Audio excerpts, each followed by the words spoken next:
We've been looking at the challenges facing those 42 million Americans who care for aging loved ones. And tonight we're exploring one of the most agonizing decisions they face. Should you put your loved one in an institutional setting like assisted living or a nursing home? Or should you take on the responsibility of caring for them yourself at home? Each choice comes with advantages and pitfalls. But as WGBH's Adam Riley reports, there's a third way to go. 4 mornings a week, Dolores Nabins helps her mother, Zelma, get ready to leave the house. It's a slow, painstaking process because at 86, Zelma doesn't move or think as quickly as she used to. Yeah, okay. Dolores and Zelma used to live in New Orleans, but moved to Boston after Hurricane Katrina. Now, living in a new city, they're negotiating a strange but familiar inversion of roles, with Zelma more childlike and Dolores becoming the parent. On this particular morning, that means keeping Zelma's Halloween costume intact. That's the hat for the Halloween. Oh, the hat, okay, yeah. While many seniors like Zelma live in nursing homes, Dolores says that's something she couldn't do. How did you decide that you were going to be your mother's caregiver? Did you ever think about trying to find, say, a nursing home to put her in? No.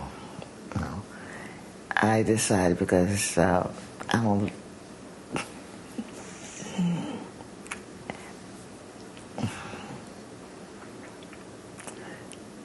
The caregiving at the nursing home, I don't particularly care about.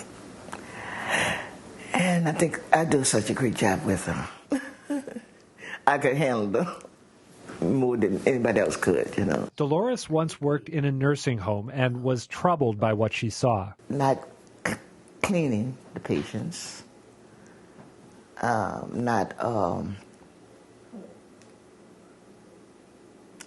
bathing them properly, or just taking them out of bed, not doing the care, the cleanliness. That's the biggest thing. That resolve makes Dolores' own life more difficult than it could be. This is a bed, and you see all the covers. I just haven't, she's cold-natured, so she's covered up with layers of clothing. And when Zelma needs physical care, it's Dolores who provides it. I have the wipes, the gloves, the liners, and the briefs, and the pads. But fortunately for both women, Dolores and Zelma have also found a way to build time apart into their lives together. When Zelma leaves her home, she comes here to a Rogerson Communities Adult Day Health program on Florence Street in Roslindale. As her daughter gets some much-needed relaxation, Zelma gets stimulation that she might not receive in a nursing home. Put you on the bike today, okay? Zelma's days at Rogerson are funded through Mass Health and spent with a variety of people. While she's there, Zelma gets physical exercise that goes beyond what she'd receive at home. How you doing? Nice. But with Zelma pushing 90, the mental workout may be even more important. Does anyone know what today is? Halloween. As a Rogerson staffer makes small talk and reads the day's horoscopes, Zelma looks like she might be losing interest, or maybe even falling asleep. But soon it becomes clear that, in fact, she's fully engaged. Any Virgos, August 23rd through September 22nd. Zelma's a Virgo. When's your birthday? September 18th. There are times when Zelma's thoughts wander or her words become inaudible. But there are also moments of striking lucidity, like when I ask if she's happy at Rogerson. It treats you nice, treats you, give you things that you need, attention. That's what I mean. If you're sick, you try to help you if you can. But Zelma also makes it clear that she's deeply grateful she still lives with Dolores. Do you think it's hard work for your daughter to take care of you? Yeah, it is. Because she does everything for me. She cleans my place. She washes my clothes. She cooks my food. Give me a bath. But she takes care of me. I appreciate it. She said, Mom, you don't know how hard it is. I said, I realize it's hard on you. And as hard as some days can be, Dolores says she wouldn't have it any other way. I know my mother. I couldn't have put her in a nursing home. She's feisty now. She's feisty at times. But I don't have no problem with her. What? My next guest helps families make difficult care decisions every day. Dr. Monera Wong is a geriatric physician at Mass General Hospital. Thank you. Wow, that is a tough one. That takes a certain kind of person to be able to do that. Do many families that you work with opt for that? Many do, and often what I say to families who are struggling with whether or not this is the right decision for them is that it's not a one-size-fits-all. For some families, this is what is right for them to have their family members at home. For other families, that is simply not practical, and having their parents at home actually may mean they get care that is not as adequate as they would get in a facility like a nursing home. So it's a case of taking each individual families, working with our social workers, and making sure that we find what fits that individual patient and what fits that family. But in a case like Dolores, I mean, she's doing it of her free will. Yes. But she has basically ceded this portion of her life over to caring for her mother. Yes, and oftentimes this is based on an understanding that the caregivers are formed with their parents, that this is what their obligations would be to those parents when they grow up, and they honor that. And it's often a big struggle for them to determine whether or not a point comes when they can no longer honor those obligations. But it does take away from that individual caregiver not only their time, but oftentimes we see that it also takes away their physical stamina. It takes away their emotional stamina. And then we reach a balance where we have to say, is this possible? Can this caregiver persist despite all the difficulties that they themselves are experiencing? And will their health allow this arrangement to continue?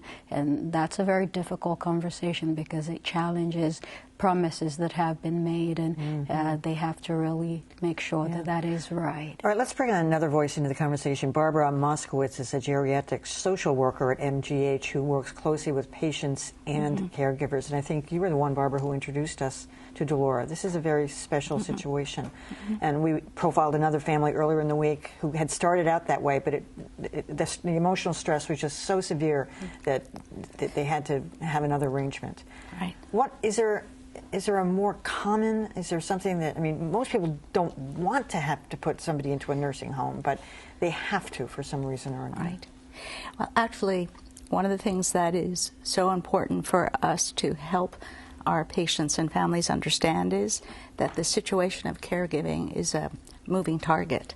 What a 92-year-old might need 1 year is different from the next year, obviously. Typically the needs progress. So there isn't really one typical. In fact, there are, for one person, there are many typicals. An individual might start in his or her own home with help coming in. And then especially if there's an issue of forgetfulness, living home alone is often no longer possible. May make a move into one of the children's homes, and then there may be the point at which another change is needed. So actually, as adults are living longer, but with often more frailty and more chronic diseases, we do see that the settings need to change a lot. We have an interesting email that came in this week. We've been getting a lot of feedback, and I'd like you to respond to this, if you would, Barbara. This is from Irene. She says, are you going to address the issues of people like myself who have no relatives who care? My husband has died. We had no children. I think that I have put in place all of the necessary paperwork with my attorney, doctor, and financial advisor. I'm alone. Who's ever going to know that I'm losing it? This is frightening to contemplate. I mean, do singles come and see you? Absolutely. In fact, I work quite closely at the moment with 3 people. And what's so sad is that worry of what if and when is so enormous that it's distracting from their ability to engage in their living now. But there are other plans to put in place other than paperwork. For example, many people gather either their best friends or a clergyman, a lawyer. They put together what's called a care group. People who, in the absence of family members make an agreement, actually, to be present and to be available. And sometimes that agreement is even solidified with a soft contract with a lawyer. So there are many ways to plan.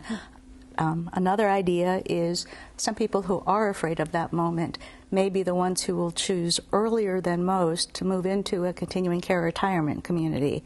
They can live independently but know that they have the comfort of care if needed. The key in all this, or the one sort of continuum, seems to be this issue of dementia. I mean, it's the lucky few who don't get some form of it.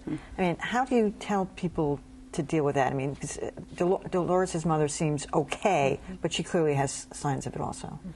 I think the best way that I describe it to patients to family members who are caring for people with dementia is to say it's like the waltz. The music plays, you begin the dance, and the music begins to change. And those who do the best are those who can adapt to the change in the music. Those who are insistent and remaining with the steps that they've learned soon find they're unable to continue the dance.